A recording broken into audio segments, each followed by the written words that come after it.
Here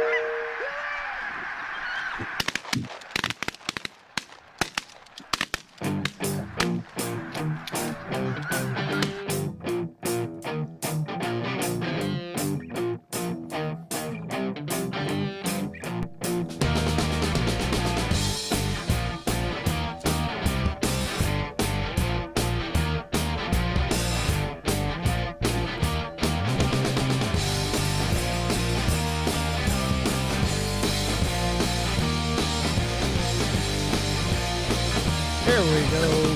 3, 2, 1.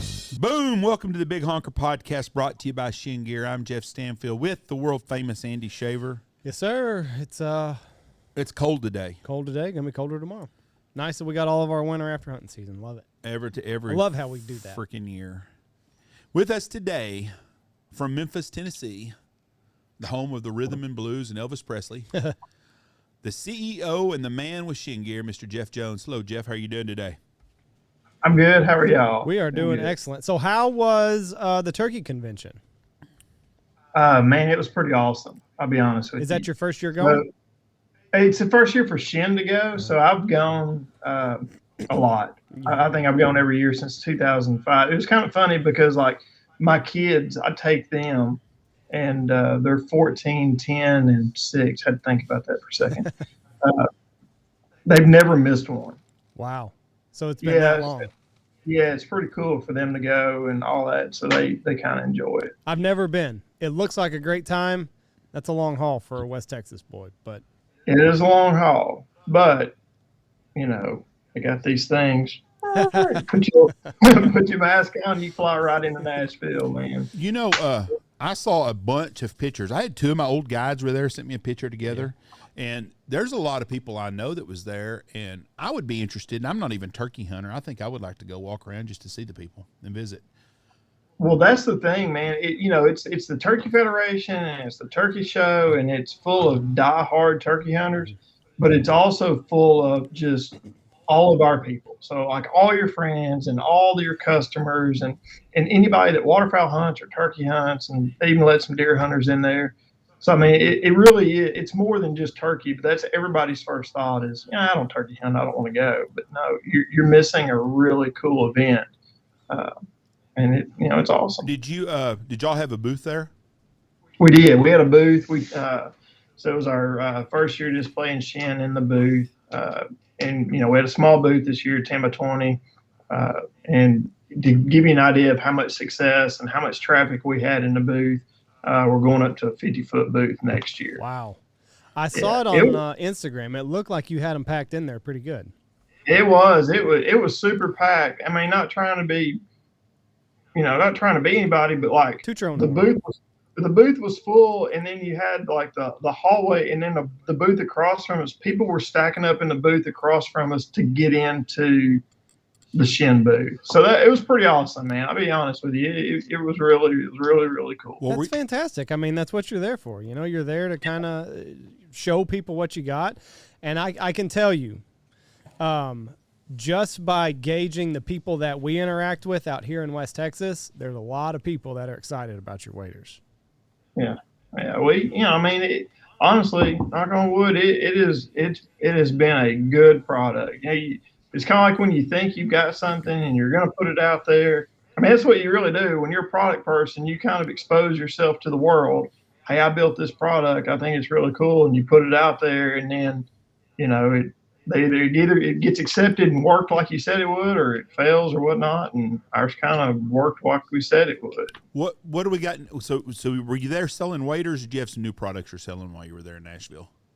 I did both. So we went there and we sold waders. We let people do some. So we have some. We'll talk about it a little bit. We have some new colors coming out, a couple new camo patterns, and a new solid color in the wader. And we were doing some pre-sales on those, just to make sure that give people a chance to make sure they get them. We sold out of a lot of sizes pretty quick this year, so we did some pre-sales, let people get waders. And then we introduced some product that we're going to have available this summer and early fall for, in addition to the waders. And what are these products? Can you tell us? I'll tell you about them. So, what we're going to do with Chêne, we're not going to be the 40,000 SKUs of products for every single thing and just putting our name on them, putting them out. But what we really want to do is offer some products that kind of complement the waders, that kind of go along with, waterfowl hunting, whether you're in a wader, some things you can kind of wear outside of the wader, but just stuff that complements the product line as we go.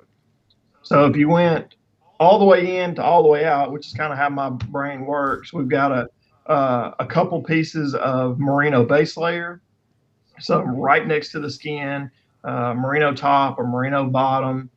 Then we come out from that, and we've got a fleece pullover. It's kind of a half zip. We do that with a hood and without a hood, and we made them in a way that you could, if it was super cold, like it gets after hunting season, Yeah. Right now. you could wear those in combination together. So it's pretty unique how those work. You can wear them separate, or you could wear them together, kind of really layer up. Then we built the vest, which kind of sent y'all some vests to wear. Then outside of that, we kind of dive into having a really warm jacket. In that jacket, it's not waterproof. It's got some wind resistance to it. It's got a little bit of water resistance because, if you waterfowl hunt, you're going to get in contact with a dog, or ducks or anything, but it's not waterproof. It's just there to be warm and comfortable.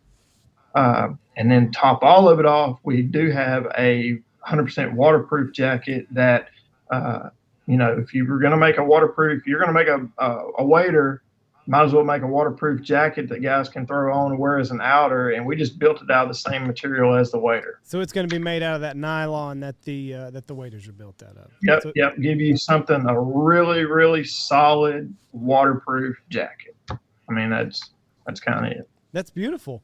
The vest is top notch. The vest is very good. Wear them every day, or every day when it's cold.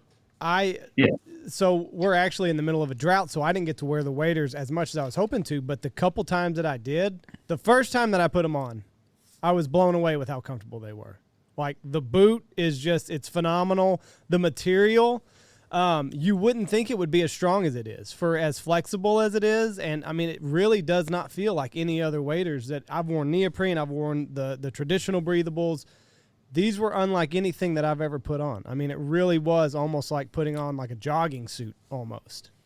Yeah, that's the thing. So a couple things there, that one story and all, but like if you can get people that have never seen them, if you can just get somebody to touch them, they feel completely different than any other wader that's been out there. And if they feel them, they'll go, all right, I'm going to try it on.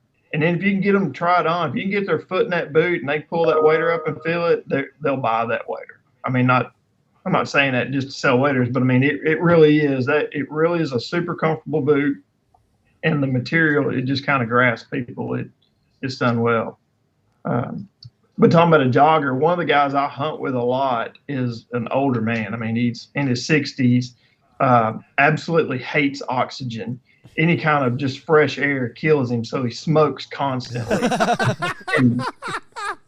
and going into the season, we didn't have water early, and we found some ducks, and it was like a 1,600-yard walk. And he's like, I ain't going.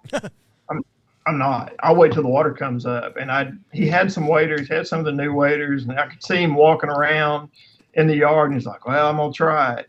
And he did. He made that walk, and he made it out. And he's like, this is like wearing pants with shoes. So, yeah, it's different. If you give them a chance, it's different. Well, and I think it's because they fit so well to your body. So you don't have a lot of that excess material around the boot, and your legs aren't rubbing, and that material's not rubbing together.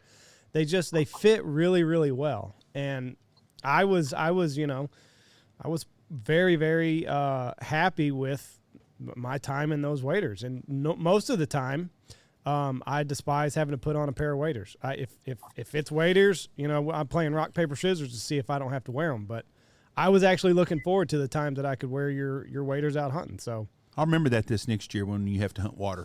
I don't mind it now. It's not bad at all. I mean, and they were so comfortable. I even said, shit, I could field hunt in these bad boys. Like they're perfect. You know what? We had a lot of people do that. I found myself doing it a couple times, which I don't field hunt just a whole lot. But when I did, I wore the waders. And then we had guys that, were hunting in Canada and kind of hunting all the way down through South Dakota.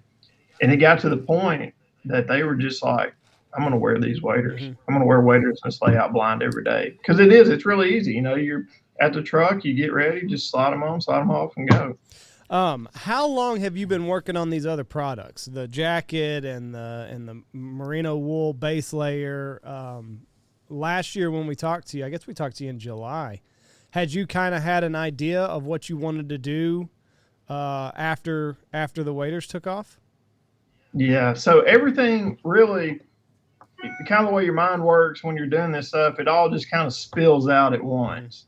So you have all of these ideas and all the different things that you want to do and how things kind of work together.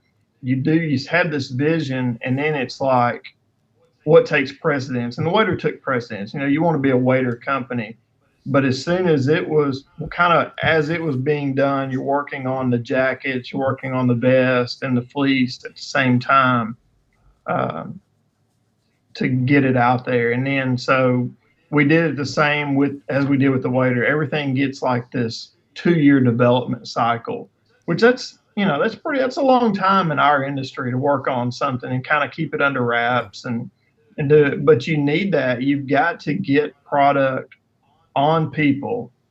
I like to get product on people that will give you feedback. So you take all that and you get this information. It's people that you can trust and that'll lead you right, but just as soon tell you exactly the truth as to not. You get it on people, you let them wear it for a year and a half, and you make tweaks and changes and all that, and you bring it out.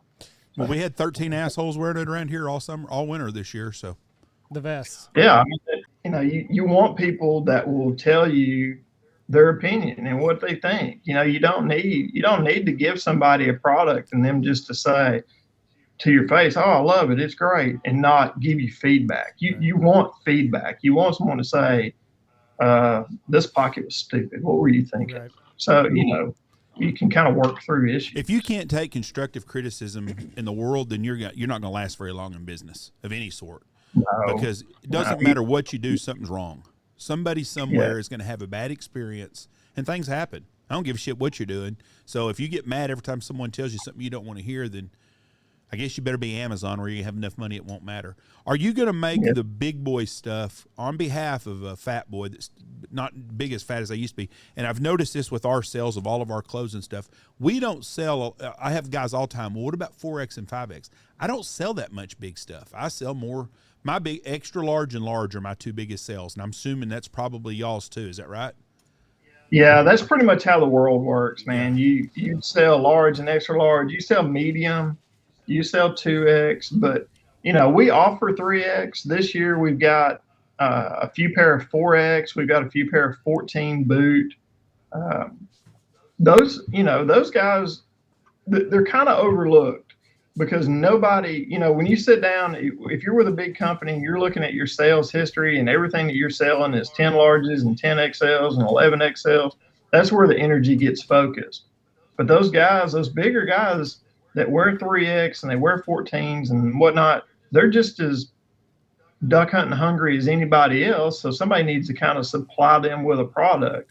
So we do, and it's on the extremes of your measures. So you're going to sell out of those pretty quick. But we try to build enough of them to meet the demand and give our guys of all sizes something to wear. Because that's what used to piss me off of buying, like Filson, for example. Filson doesn't sell shit if you're a big boy, hardly at all. If you're tall and thin, they may have something, but they don't have anything for anybody that's got any biscuits around their belly. And waterfowl hunters, there's a lot of guys that like to eat. That's pretty common with waterfowl hunters. And so we have a lot of 3X and 4X guys. And so with your jackets coming out, you're going to have some 3X, 4X stuff for them in your jackets and stuff? Yeah, we'll have plenty of 3X. I can do some 4X stuff. The waders is where we kind of really ramped up the 4X and the 14s because we had a lot of people call that said, "Hey, this is what I need." And you want to be able to supply them with what they need and what they want. And a big boy like Chris Kaiser, he'll pay extra $100 if he got something fitting. So that'll happen a lot. But that's one of our guys. He's a big boy, and He's needing big boy products, so we'll send him. I don't discriminate, man. I charge them the same as the little guys. So look, hey, save your money. Just pay the same as everybody else. How crazy is it that a waiter company goes to the Turkey Fest and just kills it? I mean, it's kind of counterintuitive of what you would think, but there's so much buzz around you guys. And let's face it, turkey hunters are all duck hunters, though, just about. No. I understand that, but like, I saw a lot of social media throughout the weekend. I didn't see any other company with as much traffic as what it looked like was in you guys' booth. So, hats off to you. It was knock on that wood some more. It was a lot of traffic in and out of that booth, man. It was good. Yeah, it was good to see. Every product that we rep, I'll get some feedback somewhere. Someone will have something to bitch about, and they'll be like, "Hey, I need to talk to someone at so and so. Can you get a hold of me?" And it happens with every company. I have yet to have anybody complain at all about anything that you did. And I can honestly say, I think y'all are the only company that I haven't had someone bitch to me about something. And every company we rep is a good company. I mean, but stuff happens. But I haven't heard one person complain about y'all's waiters yet.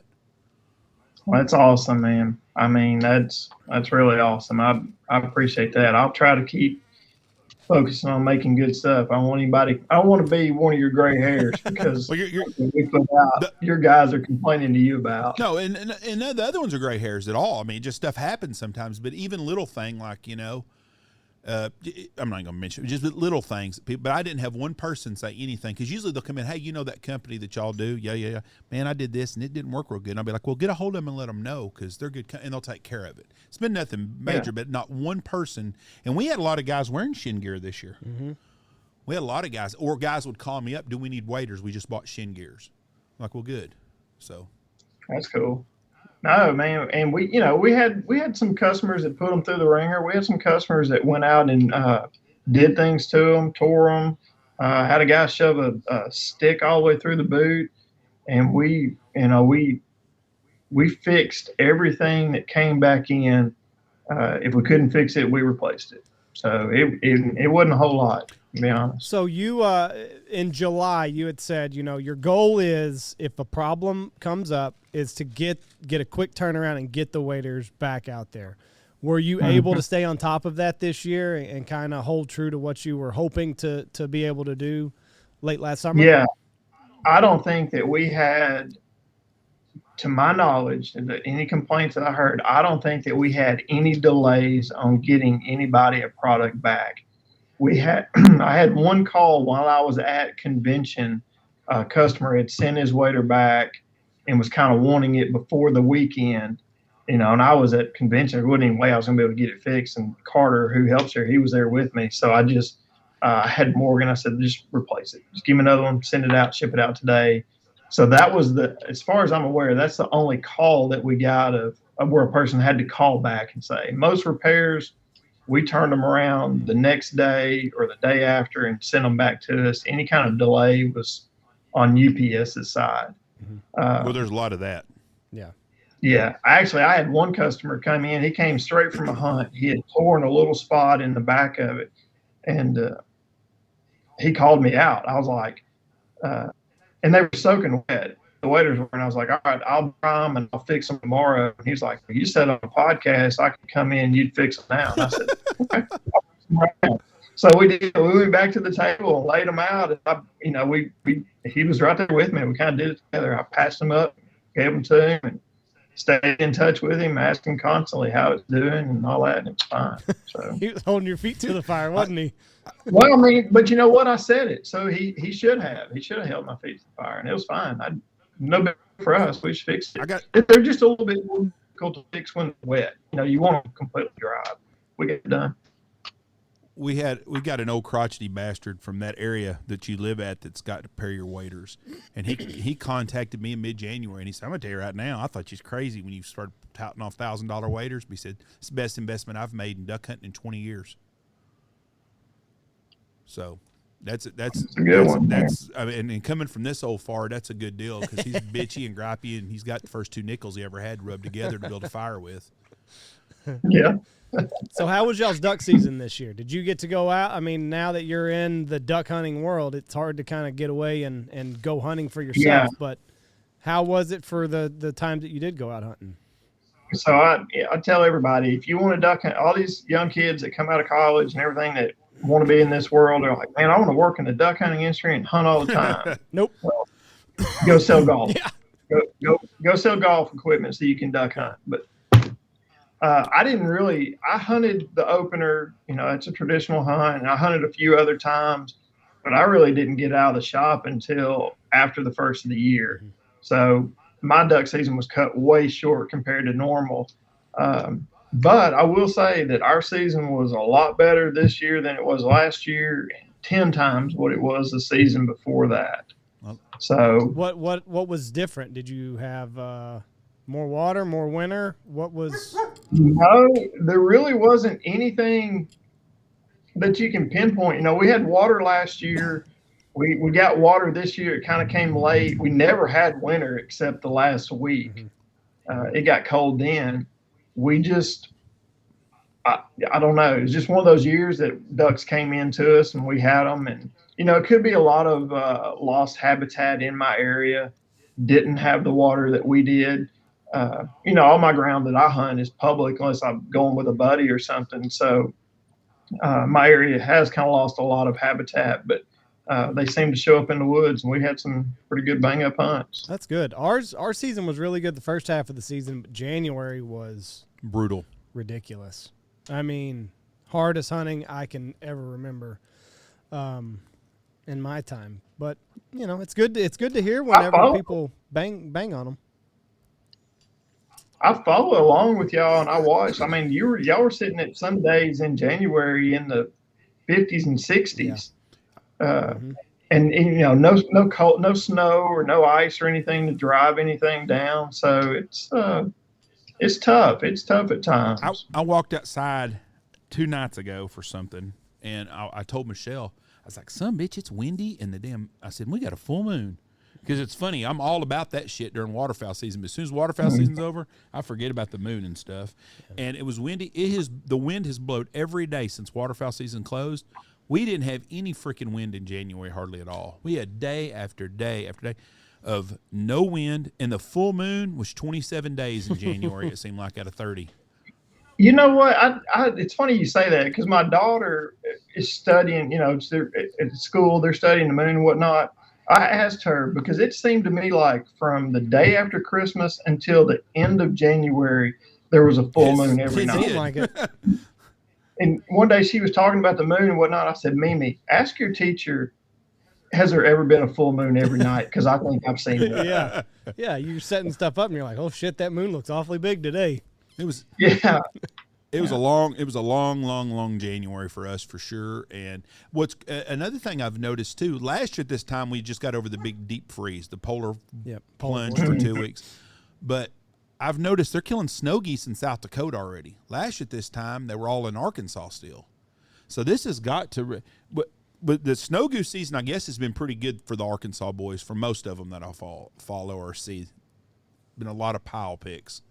Man, everybody I see and everywhere I go, there is snow geese, and there's snow goose hunters out and all that. That's kind of one of my things I like doing in the afternoons. If I'm over at the camp, you know, we can't afternoon hunt, so there's not a whole lot to do. I love to like ride around, and I'll have my dog with me. And if I can find a crippled goose in a cut bean field or a cut rice field while we're riding, it is game on for her.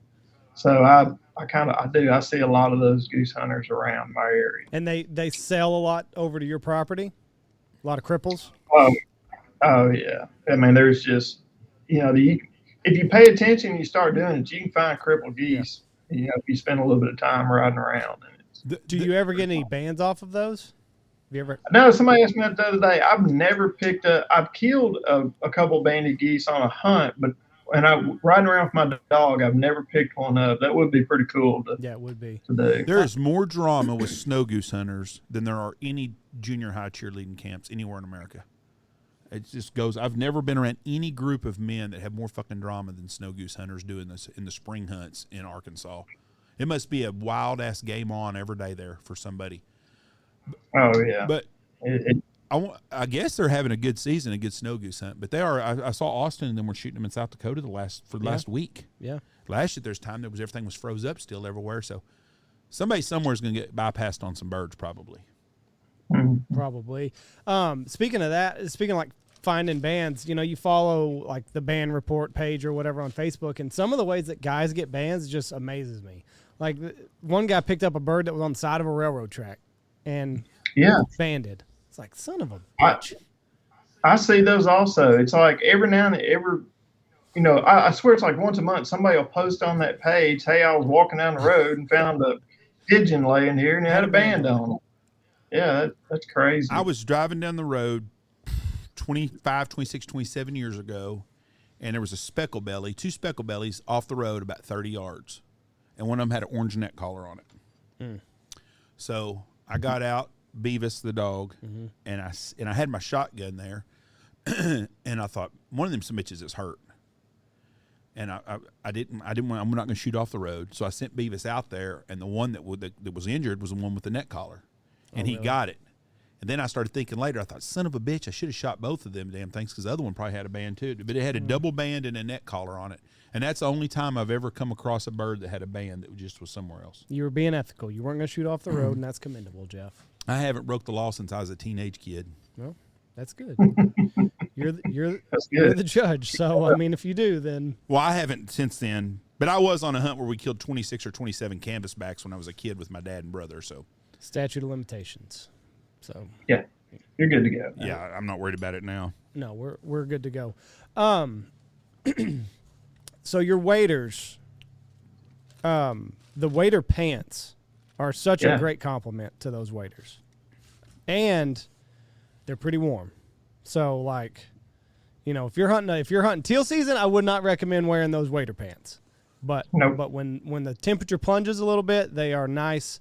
And I find myself just wearing them around the house. You wear them around the lodge. I call them my Sunday pants now. Because I'm putting them on and I am lounging around in these bad boys all day. Yeah, they're perfect. They're and I didn't even know when we talked to you in last summer, I didn't even know that they were anything that you guys had on the market. Whenever you started seeing these things popping out on people, they came with wader pants. When did you get yours? Yeah. I got them with the waders, but what I'm saying is when we talked to them in the summer, I didn't know that they had the wader pants. Now, Jeff, I don't need the waders, but I could have used some of those pants because I would see Andy wearing them around the lodge sometime. I was like, and every time, where'd you get those pants at? And he'd tell me, I was like, God dang, boy, they done hooked you up good. You should have told me. I know a guy that can get you some pants. All right. Screw him. I don't need the waders, though, because I'm not going to be hunting anymore. And he's definitely, if he does hunt, I get to wear the waders. So that's usually how that works. I got invited to go to Arkansas on a timber hunt this year. A guy at a very exclusive club emailed me, called me, told me I could go. They were flying out of Dallas on a private plane, invited me to go, and I couldn't go because we were busy. But the first thing I thought of is there ain't no way I'm going where I got to wear some fucking waders. That shit ain't happening. Jeff, you gotta wear these. They're great. I'm sure they're comfortable, but I'm not going to sit in waist deep water and hunt. They're perfect. They're perfect for that. Damn cold. That's what these. No, they're built for this, Jeff. I'm telling you. How often? I'll tell you, Jeff. I'm not one of those guys. I'll be honest. I get cold. Mm-hmm. Like, I mean, I got a vest on and a quarter zip in the office. I get cold. I don't care what anybody says about me. Y'all can write that on my headstone. Probably. But I wore those wader pants all season. And when it got to the end of the season, when we were starting to freeze up and it was really cold, I added that merino base layer with them, and I was fine. And for me not to be cold and complaining is a pretty big thing. So see there, Jeff? You can keep warm. Just don't be a little. But that's the first thing I thought vagina. of. I didn't think about flying in a private jet, getting to go to a big fancy resort, and all the good stuff. I was thinking, fuck, that's gonna be miserable having to wear waders the whole time sitting in the boat. Well, I'm glad you get invited to these things. I didn't get to go because it's during hunting season. Yeah, but you still got invited. How much? Man, I was going just to get on the plane and just to eat at the lodge. You could have faked a stomach virus and not had to hunt. I can't leave this place. This place don't run when I'm not here. Am I right, Andy? I understand. That is true. So, I mean, from September 1st till January 30th, now I've got some free time. I did get invited on a really nice quail hunt this last weekend, and I was busy and I couldn't go. But he's just getting all the invites. I could stay. Yeah. I could stay here and put podcasts together. I do want to go to Argentina or Paraguay or somewhere and go on with them hunts before I die. That's one thing I would like to do. I'd like to go stay down with them nice lodges. I think that would be really cool. I need to get Ramsey Russell to take me somewhere. Just phone them up. The Turkey Federation, the convention is what? 4 days? 5 days? 4 days. Well, they have something going the entire week. The part that we want everybody to come to, that we want the public to come to, the selling on the convention floor is like Thursday, Friday, and Saturday now. So it runs 3 days, and it runs all day though. It's like from 9 to 7, then it's 8:30 to 6, and then 8:30 to 6. So I mean, you've got plenty of time to get in there and see everything. But then they have their meetings, and they have fundraising, and they have their auctions and all that kind of go along with it. So they stretch it out into a full 6 days of, if you're a diehard turkey or NWDF person, there's something to do. But the public coming and shopping is 3 days long. 6 days is a long time. It's a long time. Yeah. But I mean, it's there at Opryland, and you bite the bullet, and you pay to stay at that hotel, and you check. It's like being on a cruise ship. You check in, you don't leave. You don't go outside for a week. I can remember doing those hunting shows, and you walk in, sun's coming up, and then you walk out and it's dark. You're like, what? Fuck, there's no clocks. It's like being in Vegas. There's no clocks. There's no windows. It's just like this time warp. And then you walk outside, and it's basically the next day. So the shows is it at the Gaylord? Is that where it's at the Gaylord at the Opryland, Gaylord Opryland Convention Center. And, just like you said, you're there all day. You're on your feet. You're standing up. You're talking to people and chipper and happy. And you're eating a box of chicken nuggets every day for lunch that you shelled out at the convention center for. But it's fun. You're there with people that you like. You have a lot of stuff in common with, and a lot of things to talk about. So that is one of the. This is one of the few. I call it a hunting show, but it's really not a hunting show, but it is. But this is one of the ones that's going to survive this, because hunting shows are going to the wayside pretty fast. I think the show in Vegas, the SHOT Show, is there because it's a place to put product in. They said that was terrible this year. Really? Oh, bad. Dallas Safari Club is going to be around. And I think the one in Reno is probably going to make it. But the other hunting shows are just about toast. But this one here is going to make it forever because it's very unique, and it's a one-time deal. One-time deal. Yeah, and it's timed perfect. It's middle of February. You've had time to, maybe not full-time guys, but most people have had time to shut down, clean their stuff up, put it up, stop thinking about it for about a week, and then you're like, oh, man, I miss hunting season. I'm going to go to the convention. Yep. So, I mean, they have a really good time. Are there outfitters there selling turkey hunts too? Oh, man, you can't sling a dead cat and not hit an outfitter there. What's a booth run there? Oh, man, let's see. I think that I think it starts at like a 10 by 10 booth will run you $800 to $1,000, and then it just kind of that's cheap builds from there.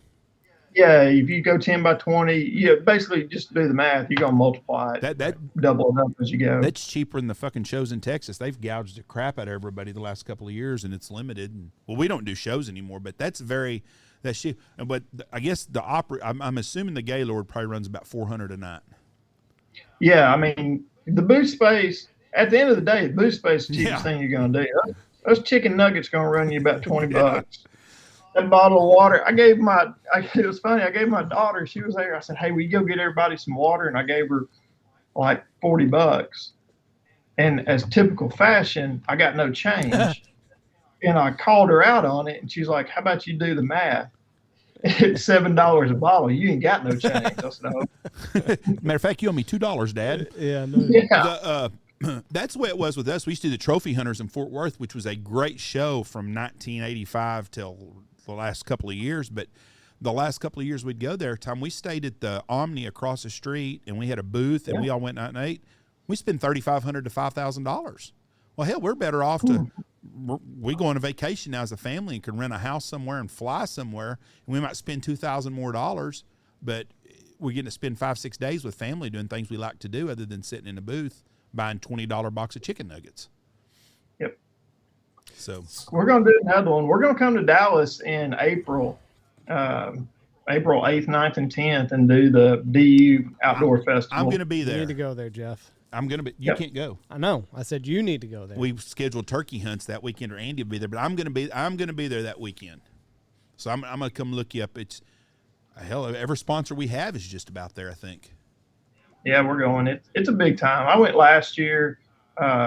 We kind of just looked around, walked around, spent some time there. But we'll be there with Shen. We'll have the trailer and tents and product for everybody to see and touch and feel and all that. I really like the concept of your booth, kind of the locker room, the locker setup. That was a really neat. That was a nice touch that you had there. I'm going to give credit to a guy here in Memphis, owns a lumber yard. I had this idea for building a locker room, building it, make it look like, like your lodge and hunting room and all that. And he had bought some waders from us. So I had his number and I called him and said, hey, this is my idea.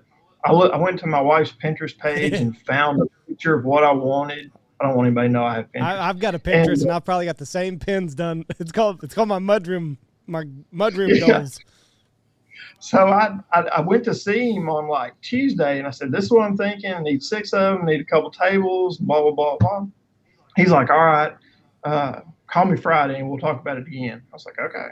Like Friday morning, like 10:30 or 11, he called me and he said, hey, I'm in your parking lot. I got your booth. Ooh. And went outside and opened the door and he had exactly what we had at NWTF. I mean, it's just good as could be. That's what's really cool in doing all this. You put a product out there, a customer buys it, you kind of make that relationship, and as you go, it's great. He was awesome to me for that. Yeah, and there's no telling with lumber prices what it is. There ain't no telling what that fucker cost to make. Well, not only that, but all of his, this, now we're getting into the Chip and Joanna Gaines, because this was like reclaimed. It was beautiful. It was beautiful. Aged out. And he's like, this is high dollar. Like, okay. Yeah, it was, whoever did it, I mean, it was beautiful. It was top notch, and kudos, because it was perfect for what you guys were doing. I mean, it really was. So tell us about the new colors. What can we expect for 2022 season? So 2022, we'll have the mossy oak bottomland, which is what was our main color that we put out last year, the bulk of everything. That'll still be kind of number one. We're going to go back to kind of everybody's roots and do the mossy oak original bottomland pattern. We're doing that in a wader. Then we're following up our olive color with a color called shadow, and it's nearly a black. It's a super dark gray. And the cool thing about it, there's something to it. You can see some pictures on social and in the email and whatnot that goes out.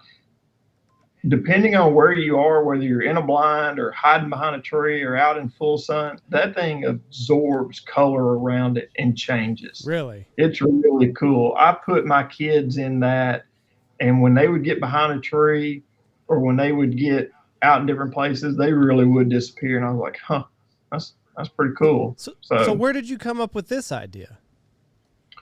Honestly, man, we stumbled across shadow by pure accident.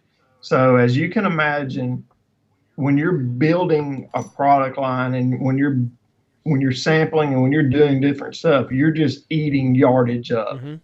So if you went and bought 100 yards of bottomland to build your samples with, about 10, 15 samples later, you're out of material. Right.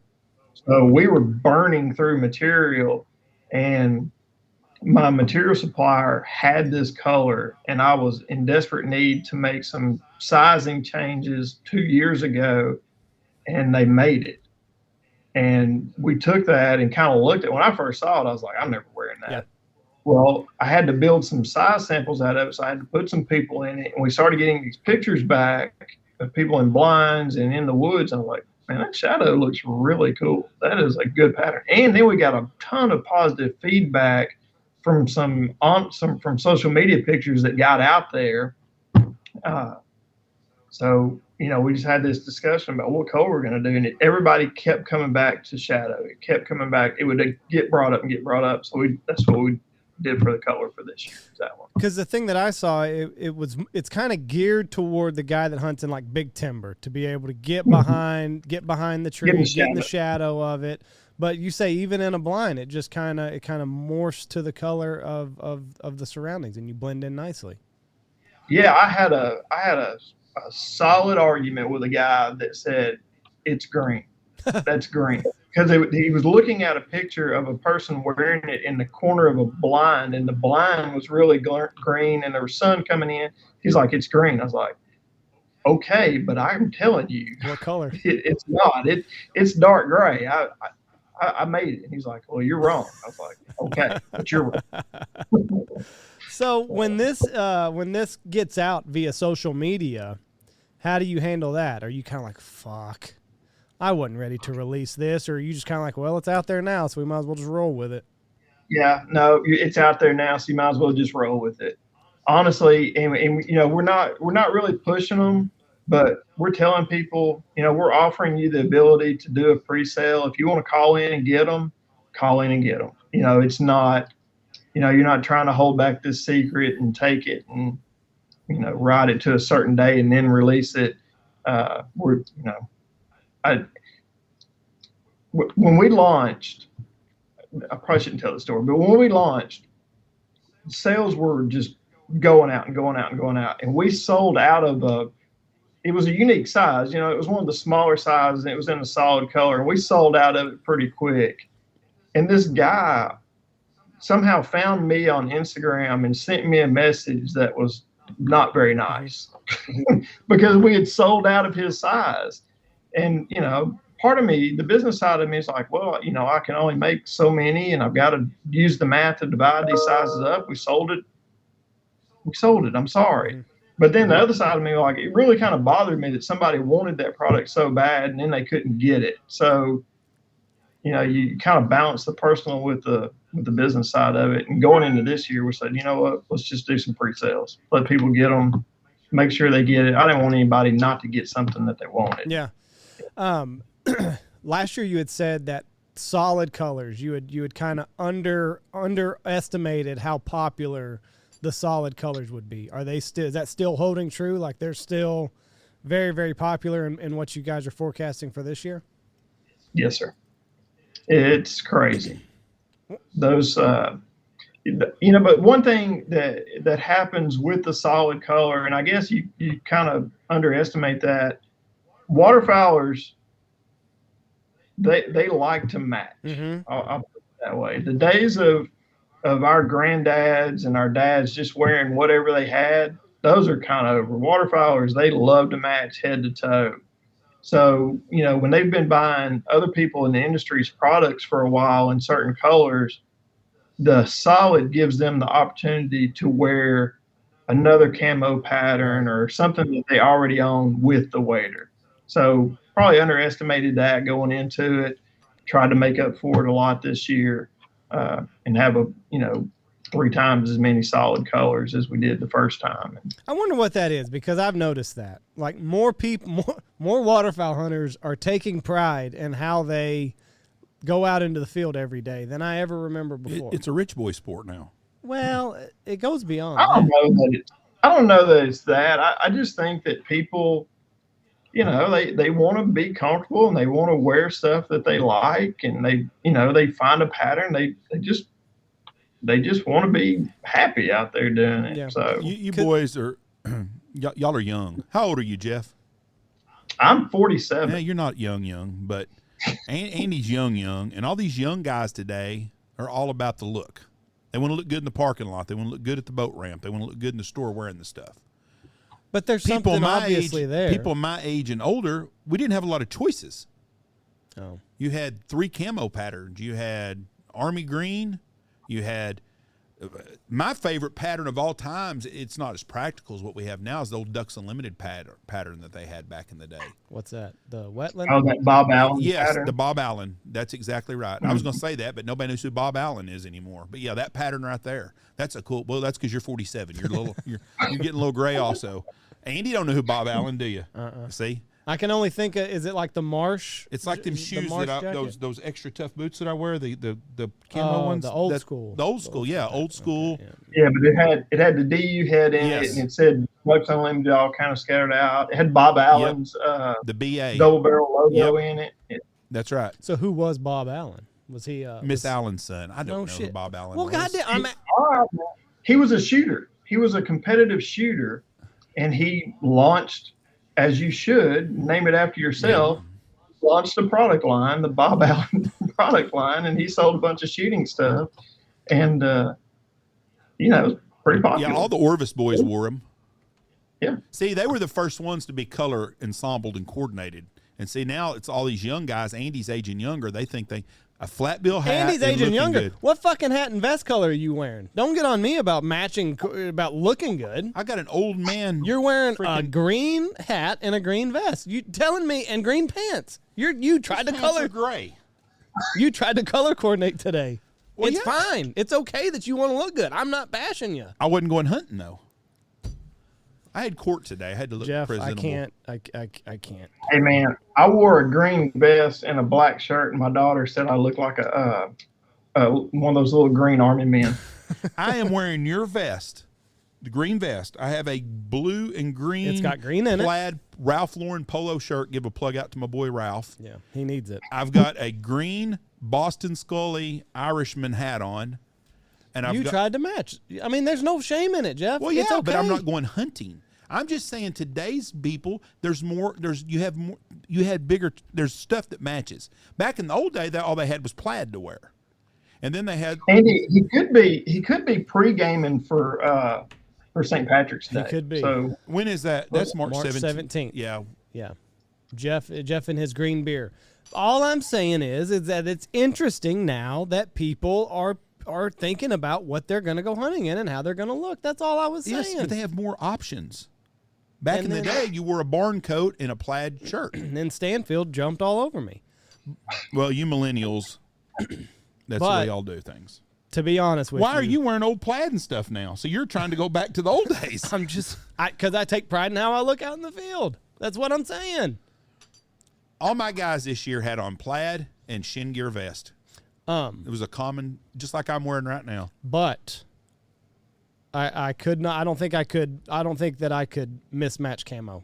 I'm in that. I can't do it. Nope. But in your bottomlands, I got your bottomland waders, and I just wear flannel, and it looks great. Yeah. Yeah. Oh, you're great. You're good to go. So see, there you go. Are you? I will say this because it's for some of your guys out there too. We are going, but one thing I always forget, I forgot to do it. We're going to add some habitat to the line. So that mossy oak habitat, that field pattern, I'm gonna have a few pair of those too. Mossy oak. Hold on, I gotta pull up a picture of this. Mossy oak what? Habitat. Mossy oak habitat. How is it a pain in the ass to get? Oh yeah, that does look good. Yeah. Great field pattern. Yeah, that'll be very popular. What made you want to do the old school bottomland? And that's a new one, isn't it? Or that's a new one. Yeah, that's a new pattern for this year. You just able to get your hands on it? That kind of tugs at heartstrings. That's when I was coming of age and getting to, I think like the first hunting coat that I bought, a Columbia Widgeon in the early 90s, was in that original pattern. So that's just kind of been a favorite for life. And it's really popular now, and it really looks good. And in the way that printing of camouflage has come along, and the way that we're doing it through that digital print process, the colors kind of go back to how it looked when it came out originally. So we wanted to add that one. I'm going to ask you something that's technical in business, because I'm just curious about this. When you use mossy oaks patterns, Do you have to pay? You have to pay them a fee to use their trademark camo. Is that how that works? Yeah, I mean that's how it works. They created the patterns and then they license out to partners that they want to work with and all that. And I mean that's how they earn their money. But they're not. They don't actually sell a mossy oak. They're just selling you the right to use their camo on your stuff, correct? Yeah, you buy the film or the process or whatever, you buy it from them and then apply it to your fabrics or whatever you're doing. I met Toxie. That's the guy's name that owns it, right? That's right. I ate dinner at his place in Mississippi one time. He's an interesting fella. Yeah, he is. Real nice guy. I like Toxie. What do they have the right to tell you no, or can anybody buy the rights? No. You've got to, you got to go into it with something unique and different. You got to kind of form that relationship to have the right to use their product. They don't just give it to anybody and everybody. So you can't just there. buy it and no. They vet no, you. There's a whole process. Yeah, and then once you get on the other side of it, there is a whole vetting process of before you even go to production. They've got to approve the print. The print mill's got to approve it. They've got to approve it. You've got to approve. It's complicated. It doesn't just happen. You just don't go into Joanne Fabrics and say, "I'll take those right there," and walk out. So as a new company, how do you kind of position yourself to, to where they like you? I mean, if you don't, do you have product that you can show them like, here, this is what we want to do with your camouflage on it? That's right. So kind of going into the whole thing of developing it, you kind of develop it in those solid colors. And, we had something unique and different too. Mm-hmm. If you went to them with just the same thing that everybody else has, there's no reason for them to do something else. So we had something different. We had something unique in the wader and the way we were going to do it that was different, and it made it easier to license to us to work with. And they're great guys. I mean, we have a really good relationship with them. Are you shitting your pants going into that meeting? I would be. Like, as a new company, like, oh, dear God, please let them like what I've got. Yeah, I mean, because, and, not everybody in the world, not every brand, I mean, look it up. Spend time looking if you wanted to. There is very, very, very few brands that have one pattern. Right. So we have one pattern supplier and one pattern.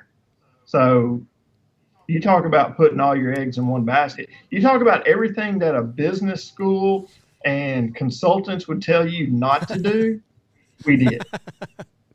Launch during a pandemic. Yeah. Put all your eggs in one basket with one product and one pattern. I mean, it was crazy. Yeah, but you got a good product and it's unique and nobody else has it, and that's a big thing. And you're in a huge niche market. Waterfowl guys, the call companies prove that all the time, because every time I hear about a new call company, I'm like, how in the hell these guys get? I mean, how many calls do someone have to have? And then you go to a hunting show and you see them sell 60 calls, 5 different guys, and you're like, people buy a lot of freaking duck calls. They do. People buy a lot of duck calls. You can only own so many deer rifles and deer feeders, but you can own a shitload of waterfowl stuff. I've been to Texas, man. People own more than one deer feeder. No. They do. There's no doubt, and they buy. But waterfowl hunters have to have the new stuff every year. Yeah. I know some outfitters that completely buy all brand new decoys every year. I'm like, why do you? If you can't get 3 or 4 years or 5 years out of a decoy spread, something's wrong with you. And that seems a little crazy. But they do. They're each their own. Yeah, man. they're guys that do that. And there's guys that I'll have guides come in here, and there'll be a new call come out, and every guide here will have bought it in 2 different colors some years. I'm like, God dang. But most of them are young, and that's what they spend their money on. And that's what the call manufacturers like. I like your solid colors. I think that's the way to go anyways. And that sure is nice to be able to do that without having to worry about a licensing agreement with anybody. Yeah, it makes it a little bit better, man. I could see where it would.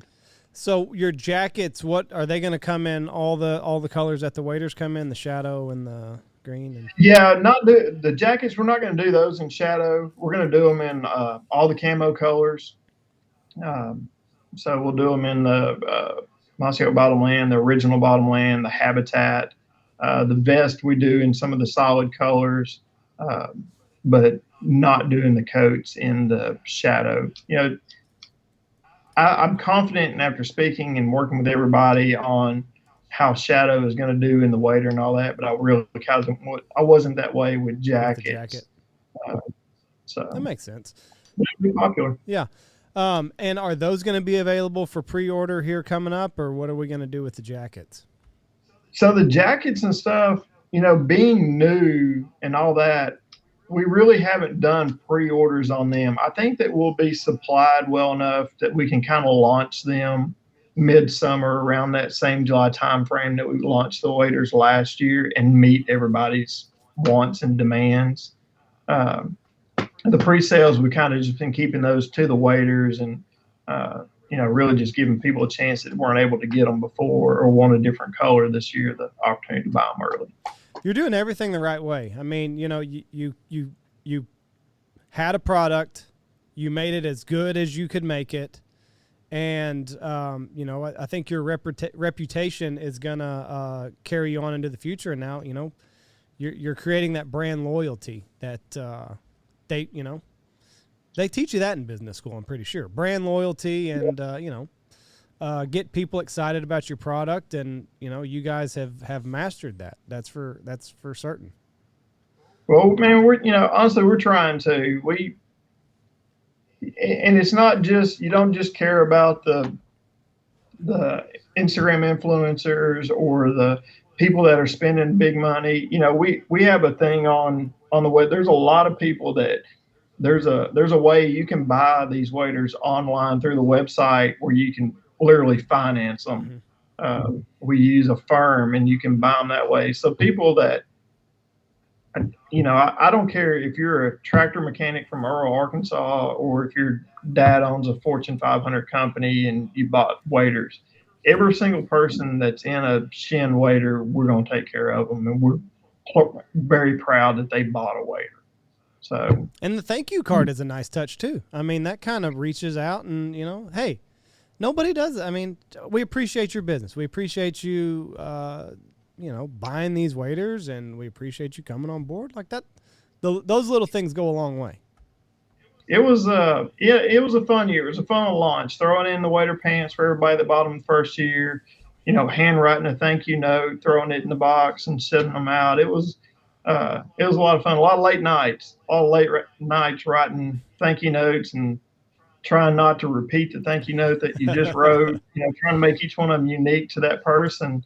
But man, it was worth every bit of effort. Yeah, I mean, it really you're selling a lot of products, but everybody that buys your product, they get a little personalized note, and that goes a long way. You just bought a brand new Ford pickup. Did they give you a note? They did not. See, that's what I'm saying. You get better customer service with waders than you do a damn Ford pickup. That's right. So we're looking mid to late July for the jacket.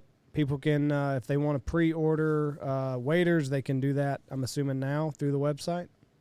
Yeah, we'll sneak you in there and, don't tell you, buddy, but yeah, we'll take care of anybody that wants to do a pre-order on a wader right now. And, get the order in there. And, if you're an 11XL and you want bottom land, I probably ship it to you today.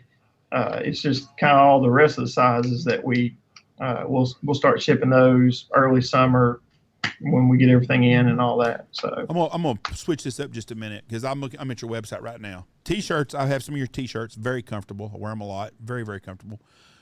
Have you noticed a problem with getting caps and stuff? How hard it is to get caps and stuff? Yeah, it is a pain in the. I ordered caps last year in June and July, and I got them in the end of January almost is when I got them in. And then I had another big order, and I'm like, I don't need them now. I mean, my season's over. But man, I'll be glad when the supply chains get back to normal if they ever do. Yeah, we kind of worry about that every day. I have some like the people that clear my product when it comes in, the importers and whatever, like every day. They're probably sick of me asking. I'm asking them to predict the future. Hey, what's going to happen? What's going to happen in March when this is ready to come over? What should I do? They're like, please stop calling. But I mean, nobody knows. No one knows what's going to happen. But I think it got a little bit better, and it's getting a little bit better each day as it goes along. But who knows? It's been a crazy, crazy time. Yeah, and I mean, hats off to guys like you that are doing your best to keep inventory up, and launching during the pandemic is tough, but you're through it now, or shit. Yeah, we're through it. We're launched. We're out there. So you're out there now. Well, very good. That's all. You got anything else for him, Jeff, before we let him go sell some more waders? Jeff, I appreciate very much you being teamed up with us. You got great product, great guy. We're proud to be connected with you guys. And if there's anything we can do for you, please let us know. We'd love to have you come out and see us someday. And I will see. I will see you April 8th, 9th, and 10th, and I'll let you buy me a $10 beer while we're there.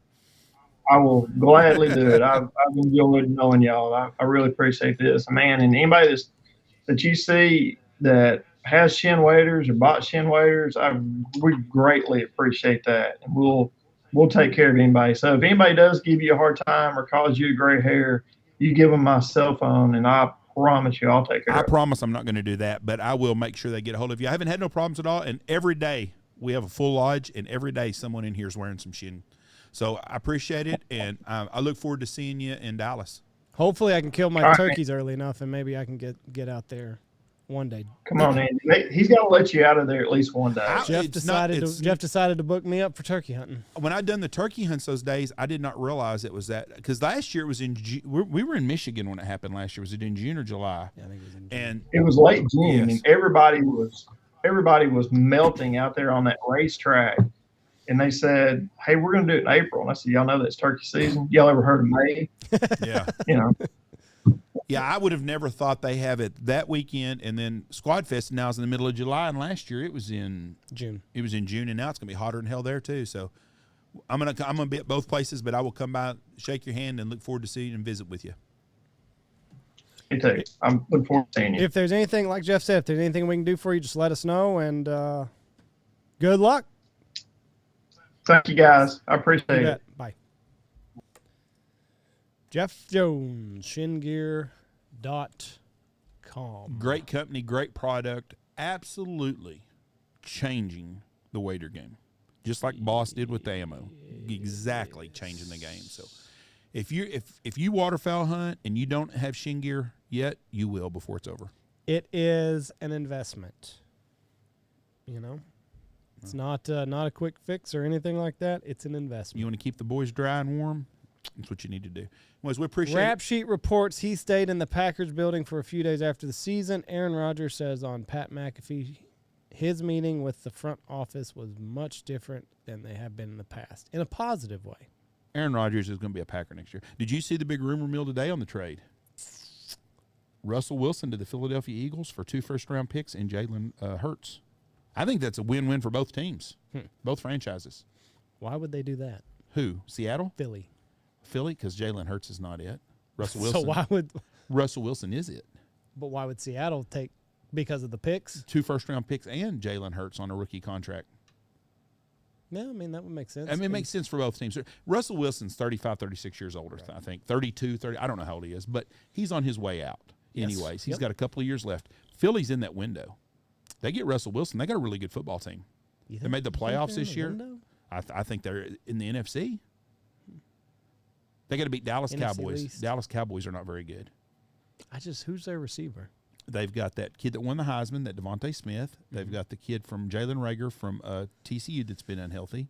And they've got Goddard. They got Dallas Goddard, a really good tight end. And they got a good running back in he's so good. Miles Sanders. Yeah, he's hurt a lot. Well, but I mean, they've got a good defense. I mean, quarterback makes a difference. Quarterback don't make a difference. Who won the Super Bowl this year? And that old saying is you got to have a good quarterback to win the Super Bowl. They were there 2 years ago. So let's calm down. Detroit had that great quarterback and didn't even win a playoff game. So is it Matthew Stafford or is it the defense? I think you were saying this. Cincinnati or the Ohio area had major viewers for the Super Bowl. And Detroit. L.A. wasn't even like a top 10 city. And we argued about this one day, and I said the difference was Cincinnati, the defense, and you kind of argued with me. 22 the last, yes, you did. 22 last dropbacks. Joe Burrow, he was sacked 7 times. Yeah, and I think he was pressured like 13 times. If Odell Beckham plays in that game, they win by 20 points. No, I don't think so. I I think Vegas had it dialed in. They knew Odell Beckham was going to tear his knee up. No. They knew the outcome of the score. 3 points. Well, It was what, 4.5? Vegas knows, baby. yeah. All right. But why? I mean, you just think about it. How many people took the Rams in 4.5? They get 10%. They don't give two shits about any of that other stuff. They care, Jeff. Vegas fixed it. Mattress Mac or whatever is down in Houston. 3 points. I think he put 1.5 or $4.5 million on Cincinnati in the points. So he won. If the line was 4.5, he did. Yes. I think it was 4.5. I think it closed at 4. Yeah, that's what So he won. So, anyways. All right, I appreciate everyone listening to us. Thank you very much. Have a great week. Don't forget to go to Ducks at Texas Motor Speedway, April 8th, 9th, and 10th. And look for the fat guy with the hot wife. You got 5 weeks. Yep, I'll be there. See you, bye. Bye, everybody. Go check out Chêne Gear waders. Best waders you'll ever put on. I can promise you that. Check out Dive Bomb Industries, Boss Shot Shells, Pacific Calls, Dirty Duck Coffee, Alpha Outdoors, Lucky Duck, I think I already said Dirty Duck Coffee, Looking Glass Duck Club Podcast, Gundog Outdoors, Steak Plains Meats, and Stanfield Hunting Outfitters.